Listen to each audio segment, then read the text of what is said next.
Perseroan membukukan laba komprehensif yang diatribusikan kepada pemilik entitas induk sebesar 14,06 juta dolar Amerika per kuartal 3 2025. Perolehan laba tersebut susut dibandingkan periode sama tahun sebelumnya.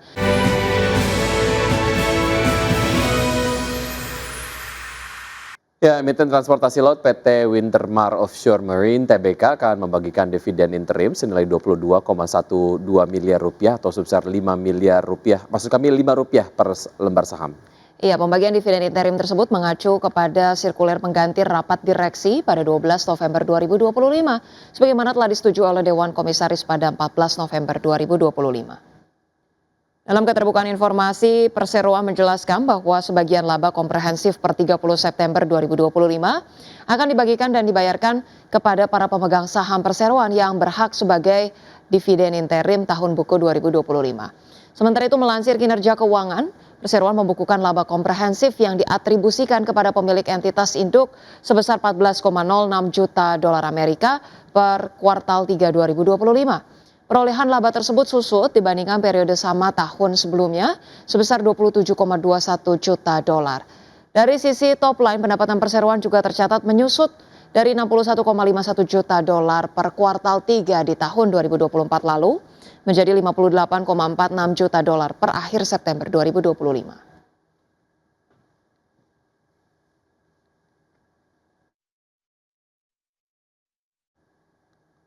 PT Summarecon Agung Tbk atau SMRA menyuntikkan modal lebih dari 231 miliar rupiah kepada anak usahanya. Ya, langkah ini menjadi bagian upaya Perseroan untuk memperkuat pengembangan bisnis properti menjelang akhir tahun. PT Summarecon Agung Tbk melalui keterbukaan informasi tanggal 17 November 2025 melaporkan transaksi afiliasi senilai 231,83 miliar rupiah. Suntikan modal ini dilakukan oleh PT Serpong Cipta Lestari yang menerima penambahan penyertaan modal dari dua entitas usaha terkendali lainnya. Corporate Sekretari SMRA Lydia Tio menjelaskan, modal disetor oleh PT Serpong Cipta Kreasi sebesar 139,19 miliar rupiah dan PT Lestari Kreasi sebesar 92,73 miliar rupiah. Transaksi penambahan modal tersebut resmi dilakukan pada tanggal 13 November 2025. Sebelumnya, SMRA mencatatkan marketing sales sebesar 3,57 triliun rupiah hingga kuartal 3 tahun 2025 atau 71% dari target 5 triliun rupiah. Penjualan rumah tapak tercatat sebagai kontributor terbesar menyumbang hingga 76% dari total marketing sales periode tersebut. Sebagai sumber untuk ID Channel. Terima kasih Anda masih bergabung sama kami. PT Bursa Efek Indonesia menyatakan masih melakukan komunikasi bersama BPI Danantara perihal arah investasi yang akan dilakukan Danantara. Ya, pemirsa, meski demikian Direktur Utama Bursa Efek Indonesia Iman Rahman meyakini bila Danantara listing di pasar modal Indonesia akan semakin meningkatkan value dan dapat mensupport BUMN di pasar modal. Direktur Utama PT Bursa Efek Indonesia Iman Rahman meyakini bila Badan Pengelola Investasi Danantara listing di pasar modal Indonesia akan semakin meningkatkan value dan dapat mensupport BUMN di pasar modal. Di mana dengan karakteristik sebagai investor institusional yang kuat, Danantara memiliki arah investasi yang langsung ke produk-produk investasi yang ada atau melakukan IPO.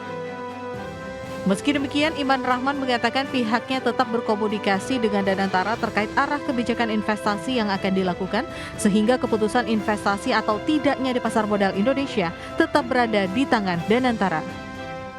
Dana yang dia gunakan, yang dia punya untuk meningkatkan pendapatannya. Kedua juga mensupport BUMN yang ada di pasar modal. Gitu kan perlu juga support dari investor institusi. Karena tadi Pak Idik sampaikan, institusi ini punya satu dananya besar, kedua kita melihat bahwa mereka rasanya panjang. Nah, kita harapkan institusi ini bisa support. Tetapi tadi tentu saja ini adalah sangat kewenangannya ada di Danantara, mereka mau berinvestasi di modal. Di sisi lain, Direktur Utama Bursa Efek Indonesia juga menyoroti dalam 3 tahun terakhir ini tidak terlalu banyak BUMN yang menjadi perusahaan tercatat di pasar modal Indonesia atau melakukan IPO. Sehingga diharapkan Badan Pengelola Investasi Danantara dapat melakukan listing agar ke depan terdapat juga banyak BUMN yang ikut melakukan listing di pasar modal Indonesia. Dari Bali, demikian Wardi, IDX Channel.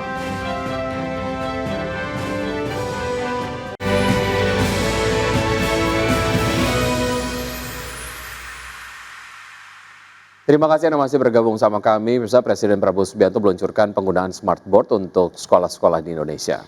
Ya, di era digitalisasi ini, pemerintah menargetkan setiap kelas memiliki smartboard sebagai fasilitas standar pembelajaran. Presiden RI Prabowo Subianto meluncurkan penggunaan interaktif flat panel atau smartboard untuk sekolah-sekolah di Indonesia dalam kunjungan kerjanya ke SMP Negeri 4 Kota Bekasi, Jawa Barat. Dalam kegiatan bertajuk Peluncuran Digitalisasi untuk Indonesia Cerdas, Presiden meninjau langsung fasilitas sekolah dan menyaksikan demonstrasi penggunaan smartboard yang dilakukan oleh guru dan siswa tepat di sebelah tenda utama acara. Smartboard tersebut menampilkan virtual pembelajaran jarak jauh dengan menghadirkan seorang guru yang dapat berinteraksi secara langsung dengan siswanya untuk membimbing proses belajar. Teknologi interaktif ini dirancang untuk menghadirkan pengalaman belajar yang lebih kolaboratif dan menarik, berbeda dari televisi pintar yang hanya menyajikan materi satu arah. Kita memahami bahwa pendidikan dan teknologi, sains, ilmu pengetahuan adalah kunci keberhasilan, adalah kunci kemakmuran. Tidak ada kemakmuran kalau kita tidak bisa menguasai sains dan teknologi. Peluncuran smartboard di sekolah-sekolah sejalan dengan instruksi Presiden nomor 7 tahun 2025 tentang revitalisasi satuan pendidikan, pembangunan sekolah unggul hingga percepatan digitalisasi pembelajaran. Sebelumnya, pemerintah menargetkan agar setiap kelas nantinya memiliki smartboard sebagai fasilitas standar.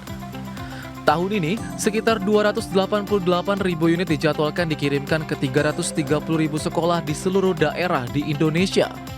Proses pengiriman perangkat dilaporkan telah mencapai 215.572 unit dengan 172.550 diantaranya sudah tiba di sekolah dan 43.022 lainnya masih dalam perjalanan.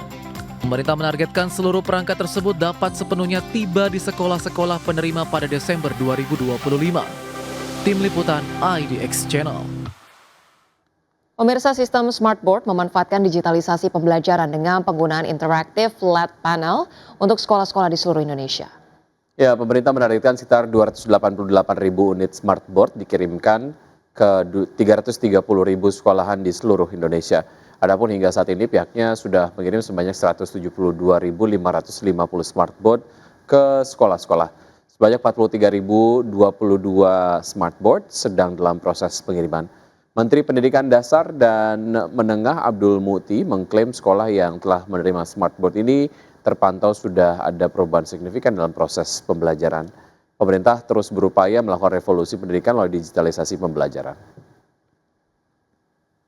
Sudah terkirim sebanyak 172.550 yang telah tiba dan dimanfaatkan di sekolah dan PKBM, dan 43.022 yang dalam proses pengiriman, yang itu merupakan 75% dari rencana 28.865 yang akan kami bagikan maksimal sampai 17 Desember tahun 2025.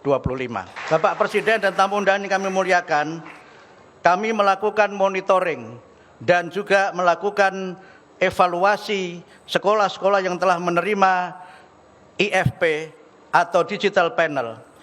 Sudah ada perubahan signifikan dalam proses pembelajaran.